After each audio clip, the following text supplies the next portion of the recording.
আমি ছিংগেলবোৰ অকলশৰীয়া নহয়।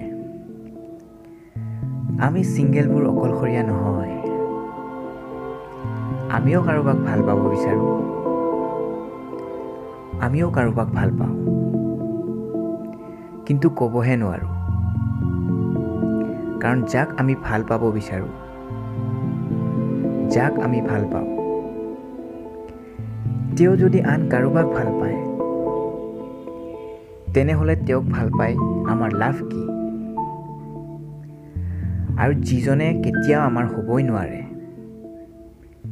তেওঁৰ আগত নিজৰ মনৰ ভাৱ প্ৰকাশ কৰি আমাৰ লাভ কি?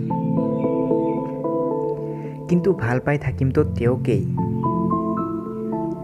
যদিওবা তেওঁ কেতিয়াও আমাৰ নহয়।